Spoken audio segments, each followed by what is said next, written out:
A woman got all dressed up, hoping to find a rich husband. But to her surprise, her date ended up asking her for money.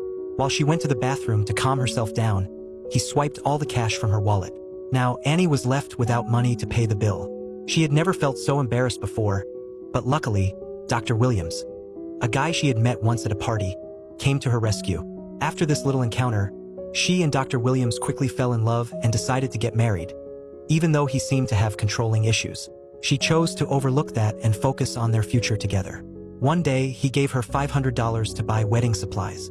But while shopping, she ran into a group of disabled kids and felt so moved that she donated all the money to them. When Williams found out, he blew up. Even after she promised to pay him back, he demanded the necklace he had given her, wanting to sell it to get his money back. I will not. Give me that goddamn necklace! Give me those goddamn pearls! Williams showed his true colors, and Annie was so scared that she hurried to escape. Her youngest son, George, jumped onto him from behind to protect her, but ended up being shoved down. Seeing her son in danger, Annie fought back. You touch my boy again, you miserable son of a bitch! I will kill you!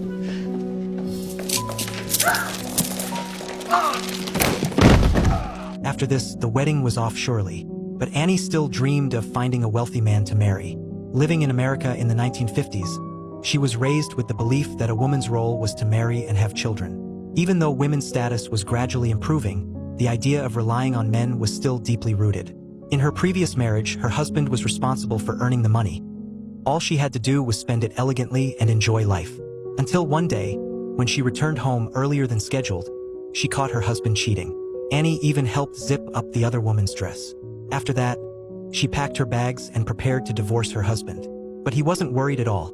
Instead, he urged her to be realistic, saying she wouldn't survive after leaving him. Still, Annie chose to leave decisively, then went to the bank and took all the cash and jewelry from the safe with her. What's in that cloth there? I'll take that too. She tossed the ring back into the empty safe and went to the school to pick up her two sons. Her eldest son, Robbie, from her first marriage, loved acting, embroidery, and fashion. People often said he was not man enough, but Annie never saw that as a problem. In fact, she would ask Robbie to help her pick out outfits and praise his sense of style. Her youngest son, George, was from her current marriage. He was academically excellent and mature, but he was shocked to hear about the divorce and that his mother wanted to take him away. You can't just take a kid away from his father like this. Ask any psychiatrist. A boy needs his father's influence. That is what the telephone is for. Eventually, George gave in, believing his mom would come to her senses and go back to his dad in no time. So, they hit the road in a Cadillac that had cost them most of their cash, embarking on a journey that would change their lives. Back then, people generally thought it was improper for women to drive, so Annie taught George her limited driving skills. Whoa, whoa, whoa! What did you just do? I was checking the rearview mirror. Oh, never, never look in the rearview mirror, darling. It makes no difference what's behind you. I don't even know why they put those up there. Just look where you're going and pretend that that's not even there. It was more of Annie's life philosophy than driving skills. But before they even reached their destination, they ran into one of Annie's old suitors who had once been head over heels for her. Annie thought they might rekindle their romance, but what happened next was what we saw at the beginning of the video. Encountering two unreliable men in a row gave Annie a sense of unease, but she still didn't give up. We're going home now. You know we can't do that. Why not? Because your father doesn't love me.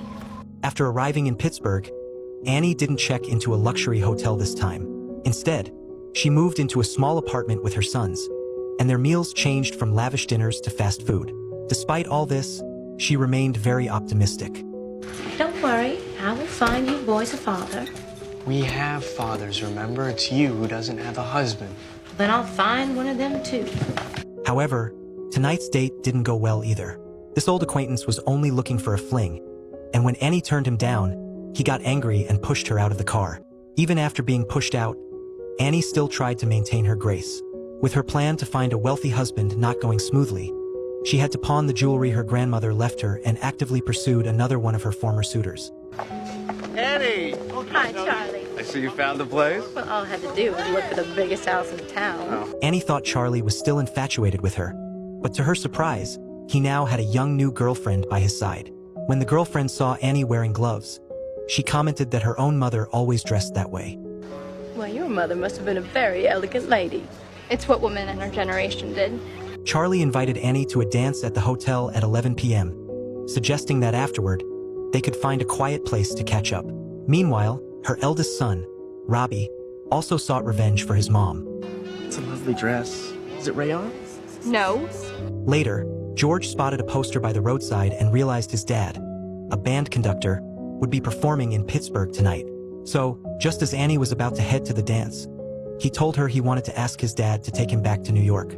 Even though Annie tried to convince him not to go and promised that things would get better soon, George stood firm and told her to let go of those unrealistic ideas, saying she was too old for those guys. In the end, neither of them managed to convince the other, and that night, the stubborn mother and son both hit a wall. Annie got mocked by Charlie and his young girlfriend from behind, and not wanting to show up at the dance alone, she decided to strike up a conversation with someone, only to discover he was an undercover cop. And I'm arresting you for solicitation. On the other side, George was also disappointed.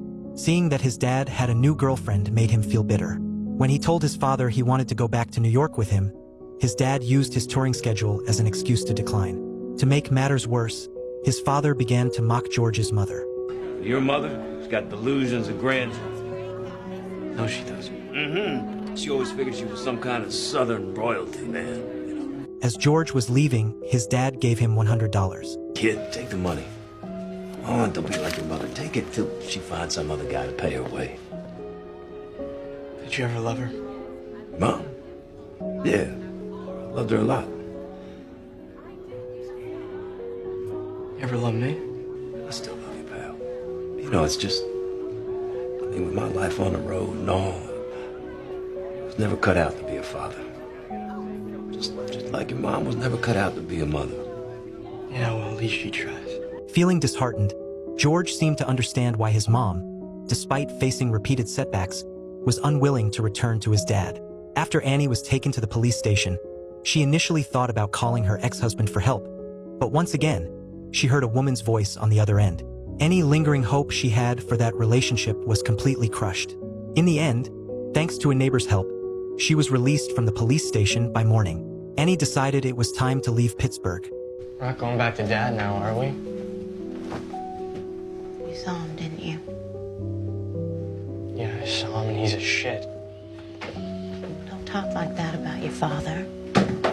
You'll regret it one day. She had lost her husband, but she didn't want her child to lose his father too. Noticing George's disappointment and hurt, Annie patiently shared a memory. When George was 2, he got sick and cried non-stop.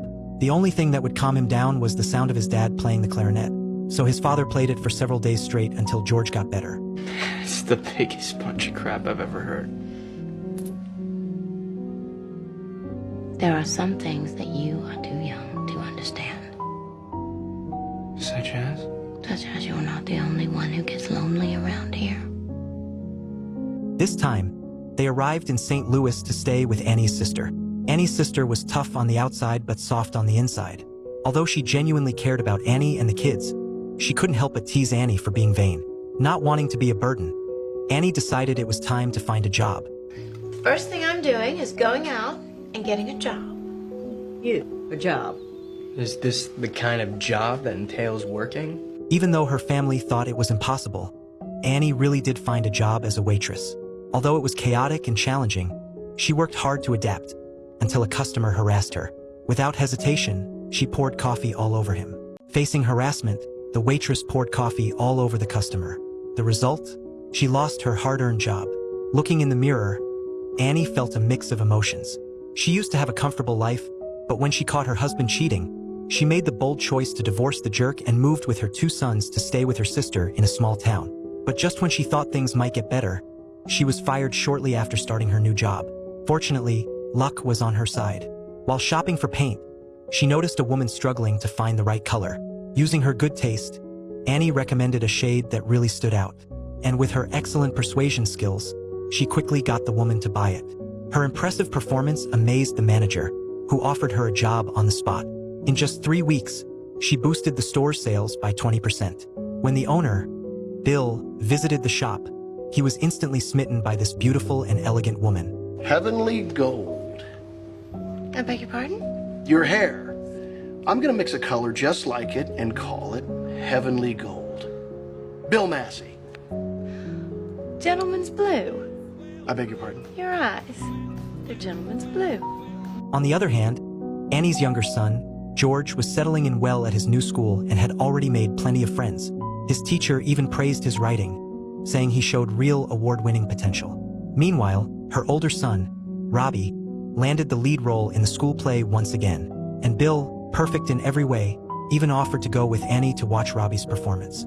There's nothing I wouldn't do for the boys, Anne. Before long, they held a small wedding ceremony. But just as Bill finished his vows and was about to kiss Annie, a woman suddenly showed up. Is this your sister, darling? I'm his wife. Turned out Bill had serious mental issues. Over the past 2 years, he had married 7 different women. To clean up his messes, his wealthy family usually paid off people like Annie with compensation. Devastated, Annie decided to move once again, this time to Hollywood, to help Robbie pursue his dream of becoming an actor. But George didn't want to leave. He finally had a teacher who appreciated him, friends he shared interests with. He was tired of the constant moving and wanted stability in his life. Will you stop thinking about yourself for once in your life and start thinking about what I want? I'm always thinking about you, George. Oh, this bullshit. Well, why do you think I just spent the last 4 months driving halfway around the world? Oh, I forgot. Tell me why again. Get in the car. You don't even know me. Oh, George, stop being silly. George felt his mom didn't care about him at all. He agreed to get in the car on one condition. Annie had to answer just one question about him. But when he asked about his shoe size, his dream for the future, even his favorite color, Annie couldn't answer a single one. Finally, George asked one last question. Did she know his favorite book? Over the past 2 years, he had mentioned it many times. I don't know what your favorite book is. It's Catcher in the Rye. We have a winner. Not that I approve of a book like that. I've done the best I could. Oh, it's not good enough. Well, aren't you an ungrateful brat? And you're a lousy mother. That slap ended things between them for good, and George watched as Annie left with Robbie. The woman who once never looked back now couldn't bear to take her eyes off the rearview mirror. After calming down, George started to regret his actions, hoping she'd turn the car around and pull him back in, but he had underestimated his mom's resolve. Thankfully, Robbie called him every day from the road. Annie and Robbie made their way by hitchhiking for gas money, meeting all kinds of people like a tough Western cowboy, a chatty salesman, and Wendy, an acting student, along with her boyfriend. However, when they pulled over on a deserted road, the boyfriend suddenly turned on Annie, held her hostage, and demanded that Robbie hand over anything valuable, even mocking him by calling him a pansy. To his surprise, Robbie pulled a gun out of his mother's bag. I can handle this, Mom. Put down the shit, soldier boy. Make me ferry. Get back! The boy who had once seemed so weak was now a brave hero, protecting his mom. Annie, unwilling to watch Wendy go down a bad path with that man, decided to take her along when they left. But Wendy betrayed their trust. While eating at a restaurant, she slipped away, took Annie's luggage and money, and ran back to that terrible guy. Now Annie and Robbie were left with barely a few dollars. Robbie had no choice but to call George for help. Their uncle convinced George's aunt to send Annie the money she had left behind before she left town. Only then did George find out that Annie had given the settlement she received from Bill as funds for his stay with their aunt and uncle. Taking the money, George hopped on a bus to reunite with his mom. The moment Annie saw her son, her face softened into a relieved smile. George handed her the money and noticed the Catcher in the Rye tucked into her bag.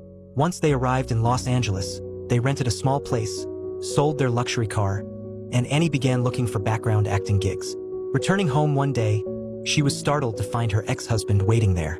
He thought she'd had enough adventure and told her she could take the kids and return with him to New York the very next day. I can't do that. Don't you love me anymore? I don't know if I love you anymore.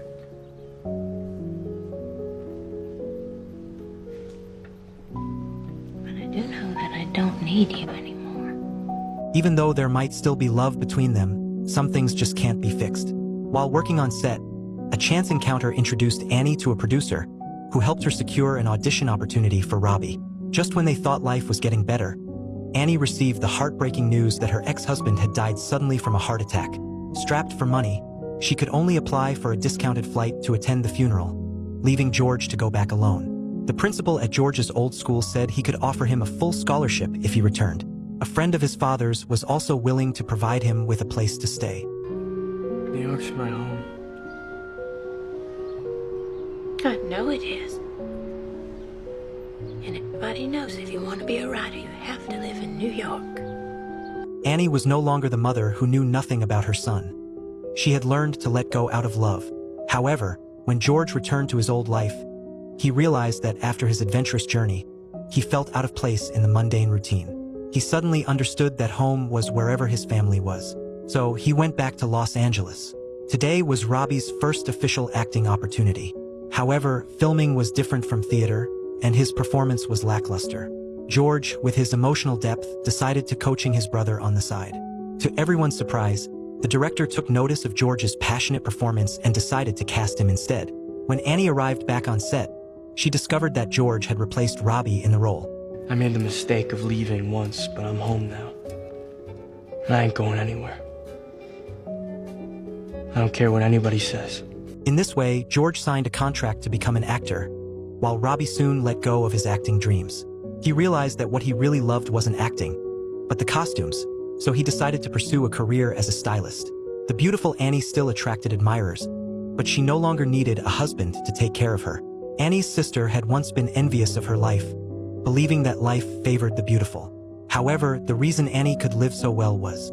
Well, that's because I have faith in the world. The film, titled My One and Only, is based on the real-life experiences of George Hamilton. It was his mother Annie's bravery and passion that opened up an unexpected journey for him. In the years that followed, George Hamilton starred in several classic films, becoming one of Hollywood's famous stars. However, the true protagonist of this movie is his mother, a woman who once relied on others to survive. Faced with life's changes, she had the courage to leave and steadfastly embrace the belief of moving forward without looking back. Although she tried to find someone to shelter and rely on throughout her journey, she ultimately realized. What we found instead was that we didn't need anyone else, that we could take care of ourselves just fine. Feel free to share your thoughts on this movie in the comments section. See you in the next movie.